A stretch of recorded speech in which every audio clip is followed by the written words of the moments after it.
Welcome students in computer tutorial class, and in this class we learn about Python.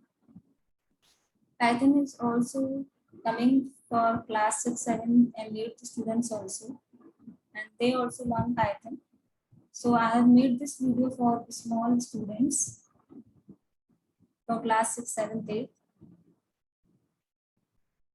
And what we learn in this class, we learn Python, how to install Python in your Windows 10 and how to run all the programs.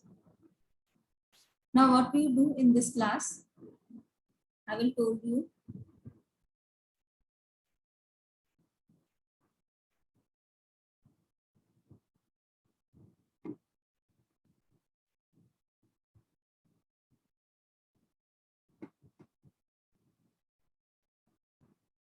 This assignment 1 we do in this class.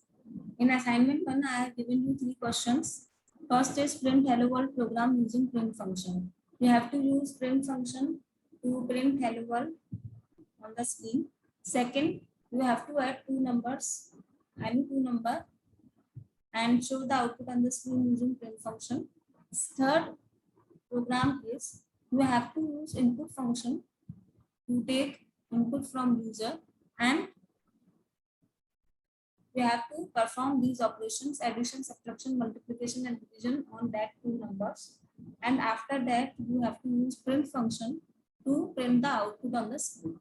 So we perform these three programs. ये तीन programme हम perform करेंगे. अब हम देख लेते हैं कि हम ये कैसे परफॉर्म करेंगे.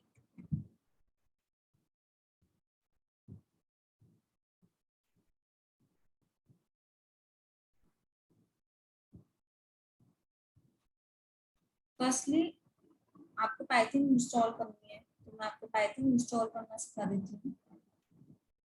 सबसे पहले आपको गूगल पे जाना है.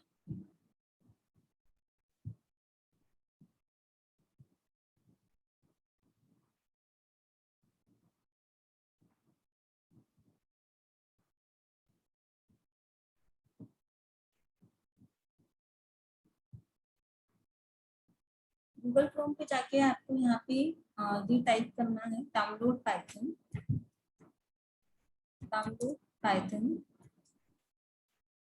For Windows. तो हमारे पास सबसे पहले साइट आ जाएगी www.python.org. आपको दिख रही है. इस साइट पे हम जाएंगे, जहाँ पे हम डाउनलोड करेंगे पाइथन को. जो लेटेस्ट वर्जन अभी पाइथन का चल रहा है वो 3.9.7 है. तो हम यहाँ पे जो डाउनलोड पाइथन का जो ये बटन आ रहा है, इस पे प्रेस कर लेंगे तो डाउनलोड होना शुरू हो जाएगा Python.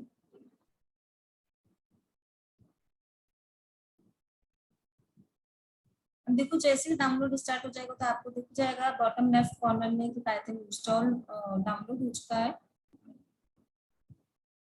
Python is downloaded. Now after download, you have to click on this arrow and click on show in folder.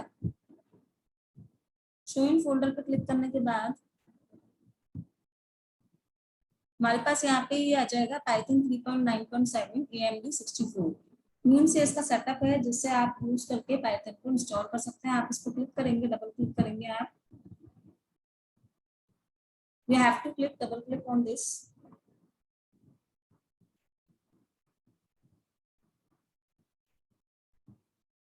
After that, actually Python is already installed in my computer, so that's why it asks give me three options: modify, repair and uninstall.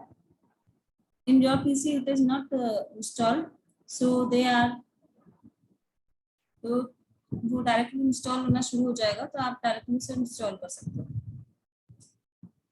यहाँ पे मेरे पास already install है तो मैं modify कर सकती हूँ, इसलिए मैं मॉडिफाई पे क्लिक करके नेक्स्ट पे चली जाऊंगी.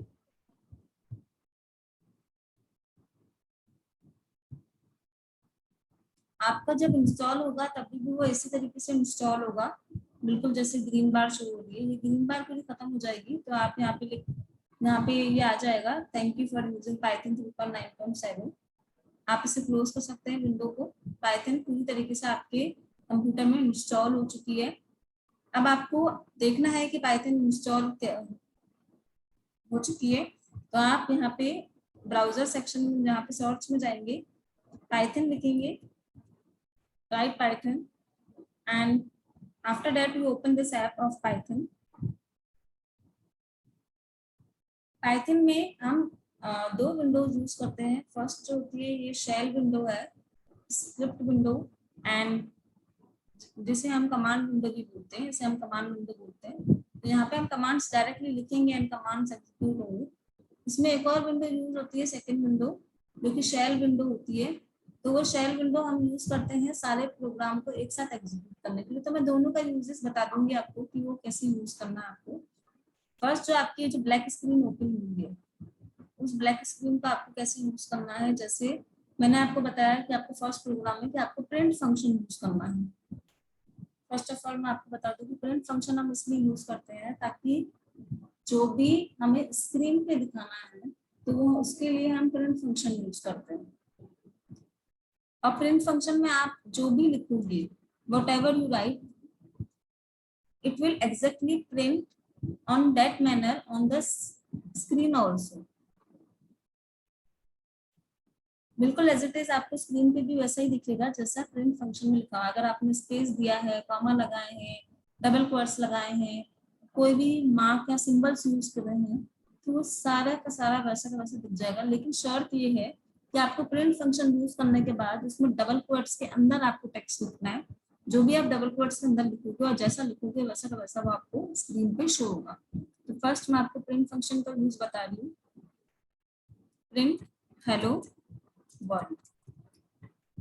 अब अगर मैं हेलो वर्ल्ड को मैंने बिल्कुल इसी तरीके से लिखा है तो ये मेरे को वैसा का वैसा आउटपुट शो करेगा। यहीं पर ही देखो लिखा हुआ है hello world, means hello world जो कि मैंने डबल कोट्स के अंदर जैसा लिखा था वैसा का वैसा मुझे शो हुआ। अगर मैं वापस से यही कमांड रिपीट करूं और मैं यहाँ पे स्पेस दे दूं और कोई साइन भी यूज कर लूं, जैसे फॉर एग्जाम्पल मैं साइन यूज करती हूँ, यहाँ पर मैंने ये साइन यूज कर लिया हेलो वर्ल्ड के लिए, और मैंने यहाँ पे स्पेस दे दी और मैंने यहाँ पे ज्यादा स्पेस दे दी। तो जो भी मैंने डबल कोट्स के अंदर जिस ऑर्डर में लिखा है वैसा का वैसा वो स्क्रीन पे शो हो जाएगा। इसका आउटपुट देख लेते हैं, दिख रहा है आपको? 3 बार हैश आया, स्पेस दी थी हमने तो स्पेस भी आई हेलो, उसके बाद 2-3 बार स्पेस दी थी एंड वर्ल्ड। तो मीन्स प्रिंट फंक्शन में आपने जैसा लिखा डबल कोट्स के अंदर वैसा का वैसा आपके पास आउटपुट में आएगा। अच्छा एक और चीज होती है कि प्रिंट फंक्शन में वेरिएबल्स भी प्रिंट कराते हैं हम। अब वेरिएबल्स क्या होते हैं? वेरिएबल्स सिंपली कुछ भी नहीं होते हैं। वेरिएबल्स क्या होते हैं कि कोई सा भी लेटर या नंबर जिसमें हम वैल्यू इनपुट करते हैं उसे हम वेरिएबल बोलते हैं। कंप्यूटर की मेमोरी जो होती है जिसमें हम सब कुछ डालते हैं उसे हम वेरिएबल बोलते हैं। और उस वेरिएबल को हम कुछ भी नेम दे सकते हैं, कुछ भी। फॉर एग्जाम्पल मैंने इसे नेम दे दिया AS, या मैंने इसे नेम दे दिया A, okay, variable A equals to मैंने कोई सा भी नंबर असाइन कर दिया A इजिकल्स टू 10। तो ये नंबर मेमोरी A यानी कि जो मेमोरी का नेम जो टेम्परेरी नेम मैंने दिया है A, उसके अंदर ये जाके 10 सेव हो गया है। अब अगर मैं प्रिंट करवाऊंगी, प्रिंट, मैंने आपको पहले ही बताया था कि अगर मुझे टेक्स्ट लिखना है तो मैं वैसा का वैसा लिखूंगी, आउटपुट ऑफ डबल कोट्स के अंदर। अब मुझे इसके बाद यहाँ पे प्रिंट कराना है A की वैल्यू। A के पास 10 है तो मुझे यहाँ पे A की वैल्यू प्रिंट करानी है।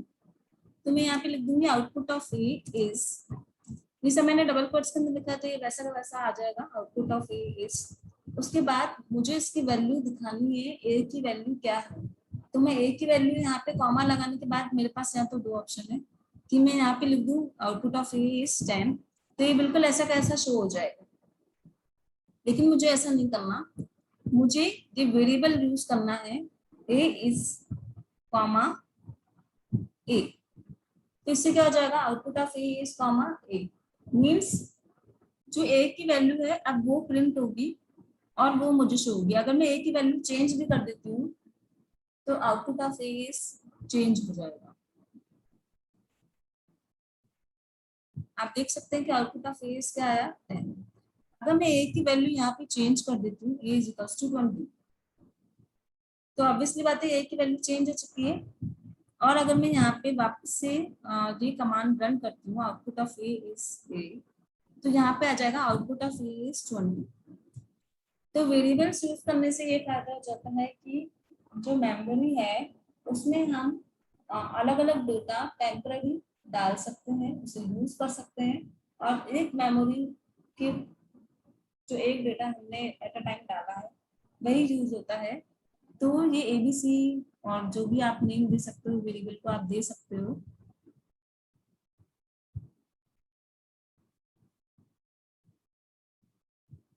तो मैंने आपको बता दिया कि प्रिंट फंक्शन को कैसे यूज करते हैं। सिंपल, अगर आपको टेक्स्ट लिखना है और अगर आपको वेरिएबल लिखना है तो आपको कॉमा लगा के ये लिखना है। थर्ड तरीका और है, अगर हमें सिर्फ वेरिएबल का ही प्रिंट कराना है, क्योंकि कई स्टूडेंट्स के माइंड में आता है क्वेश्चंस कि मैम अगर सिर्फ वेरिएबल ही प्रिंट कराना है तो क्या करेंगे। अगर आपको सिर्फ वेरिएबल ही प्रिंट कराना है तो आप प्रिंट सिंपली कोई डबल क्वोट्स वगैरह कॉमा यूज नहीं करोगे, आप यही लिखोगे और आपका आंसर आ जाएगा 20। और अगर आपको इसी तरीके से बहुत सारी वेरिएबल्स को प्रिंट कराना है, क्योंकि कई स्टूडेंट्स का ये भी सवाल है कि मैम ऐसे बहुत सारी वेरिएबल्स है जिन्हें प्रिंट कराना हो, तो सही बात है, अगर बहुत सारी वेरिएबल्स होंगे और उनको प्रिंट कराना होगा तो हम क्या करेंगे, b इज इक्वल्स टू 30 लिख दिया मैंने। अब मैं इन दोनों को प्रिंट कराऊंगी तो प्रिंट मैं लिखूंगी a कॉमा b। अच्छा, कई लोगों का ये सवाल आता है कि मैम अगर हमने लिख दिया कि output of A and B is, उसके बाद कैसे लिखेंगे। तो उसके बाद आप इस तरीके से लिखेंगे, output of A and B is comma A comma B. अब इस तरीके से आपका आंसर आ जाएगा, output of A is A and B is 20 30। मैंने आपको प्रिंट का सारा यूज बता दिया कि आपको प्रिंट में टेक्स्ट प्रिंट आउट करना है। प्रिंट में अगर आप वेरिएबल की वैल्यू प्रिंट कराना चाहते हैं तो कैसे प्रिंट करा सकते हैं। अगर आप दो वेरिएबल्स को प्रिंट कराना चाहते हैं तो भी मैंने आपको उसका भी ऑप्शन बता दिया। अगर आप टेक्स्ट के साथ दो वेरिएबल्स को प्रिंट कराना चाहते हैं, वेरिएबल की वैल्यूज को प्रिंट कराना चाहते हैं, तो वो भी मैंने आपको बता दिया।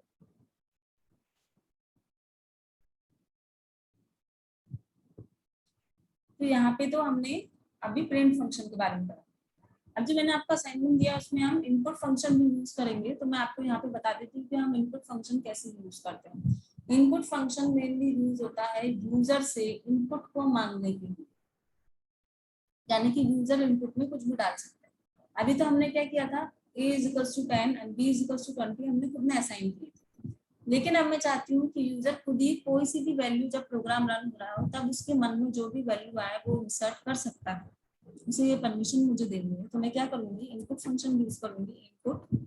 और जब भी मैं कह रही हूँ कि इनपुट फंक्शन यूज करना है, प्रिंट फंक्शन यूज करना है, तो इसका एक सिंटेक्स है वो आप लर्न कर लीजिए। जब भी मैं कहूंगी कि आपको प्रिंट फंक्शन यूज करना है, इनपुट फंक्शन यूज करना मीन्स आपको प्रिंट लिख के ब्रैकेट्स यूज करने हैं, इनपुट लिख के आपको ब्रैकेट्स यूज करने हैं, मीन्स ये इनपुट फंक्शन है और इससे पहले जो था वो प्रिंट फंक्शन है। इनपुट फंक्शन हम ऑलरेडी यूज कर रहे हैं, इनपुट फंक्शन हम यूज करेंगे, प्रिंट फंक्शन हम ऑलरेडी यूज कर चुके हैं। इनपुट फंक्शन में हम यूजर से मांगना है तो हम पहले से, ऑब्वियसली बात है, हमें यूजर से वैल्यूज मांगनी है ए की बी की, तो हम यूजर को एक मैसेज देंगे कि एंटर द वैल्यू ऑफ ए। तो डबल क्वोट्स के अंदर सिमिलरली जैसे प्रिंट फंक्शन में आप डबल क्वोट्स के अंदर टेक्स्ट लिखते हो, वैसे ही आपको यहाँ पे लिखना है enter the value of A.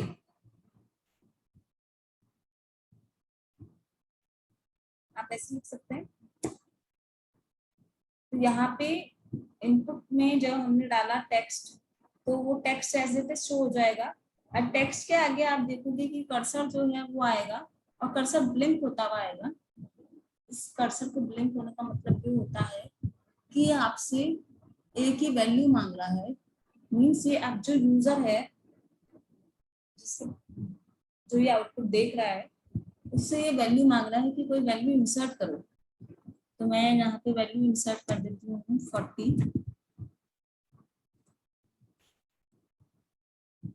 40 value insert हो चुकी है ए के लिए।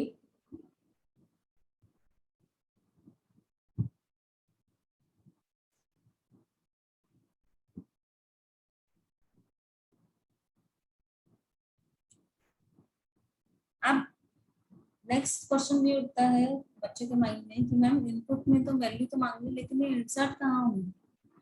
ऑब्वियसली बात है मैंने वेरिएबल दिया ही नहीं तो ये वेरिएबल के अंदर जाके इंसर्ट नहीं हुई है, यानी कि ये ए के अंदर जाके इंसर्ट ही नहीं हुई है।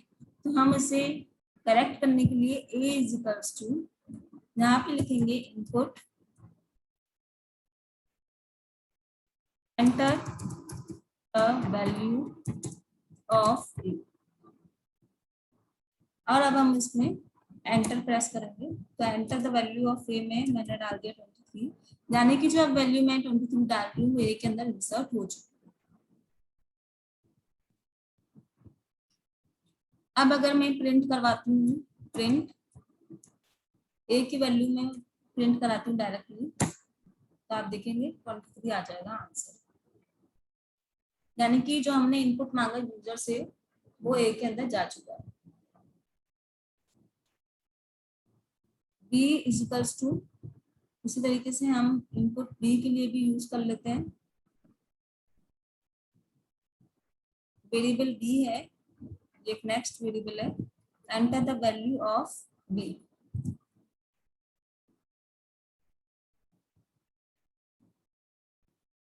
अभी बी की वैल्यू एंटर हो जाएगी।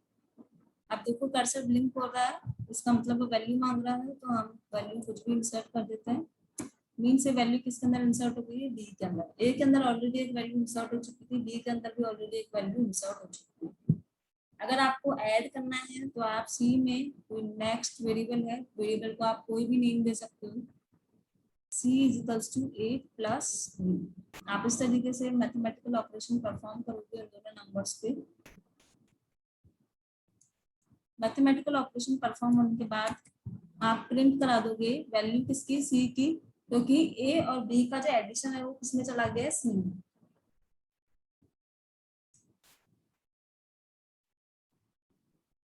तो अब आप इसका आउटपुट देखोगे 23 32 आ रहा है। अब आप यही बोलोगे कि मैम इसका आउटपुट ये क्यों आ रहा है 23 32, जबकि हम जब ऐड कर रहे हैं तो इसका आंसर आना चाहिए 55। अगर हमने 23 और 32 को ऐड किया है तो हमारे पास आंसर आना चाहिए 55, लेकिन ये आंसर क्यों आ रहा है? ऐसा आंसर इसलिए आ रहा है क्योंकि जो भी हमने इनपुट से लिया है, इनपुट में यूजर ने जो भी डाला है 23 32, कंप्यूटर उसे अभी तक एक वर्ड फॉर्म में या एक स्ट्रिंग फॉर्म में समझ रहा है, यानी कि अभी तक उसे एक कैरेक्टर फॉर्म में समझ रहा है। 23 को 23 नहीं समझ रहा, ये 23 को रीड कर रहा है 2 3 और 32 को रीड कर रहा है 3 2। और इसलिए जब हमने एडिशन का साइन लगाया तो इसने इन दोनों को मर्ज करके पास पास में मतलब इसे ज्वाइन करके हमें दिखा दिया कि 23 और 32। अब अगर हमें इसे प्लस करना है, हमें इस एडिशन परफॉर्म करना है, तो हम कौन सा फंक्शन यूज करेंगे? नेक्स्ट जो हम फंक्शन यूज करेंगे वो होगा इंटीजर फंक्शन। ये कन्वर्जन फंक्शन है, ये क्या करेगा, जो भी इनपुट डाला है यूजर ने, यानी कि 33 32, इसे नंबर्स में कन्वर्ट कर देगा, यानी कि इंटीजर्स में कन्वर्ट कर लेगा।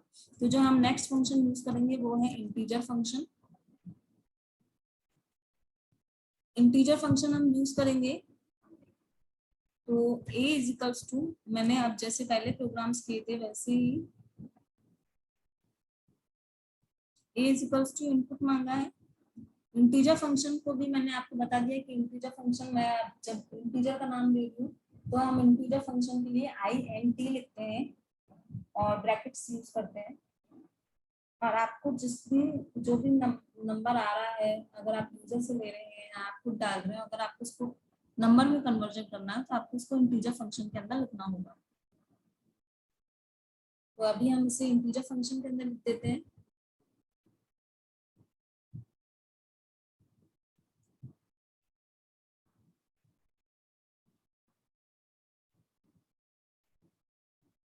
इंटीजर अगर मैं 23 लिखती तो एज इट इज 23 ही प्रिंट होता।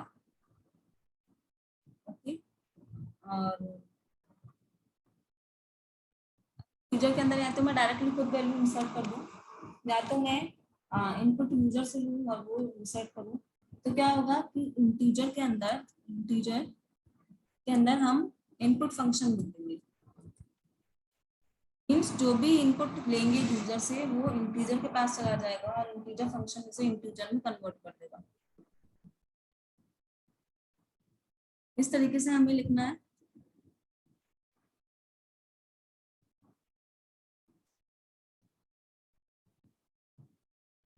तो अब हम इसे कैसे लिखेंगे?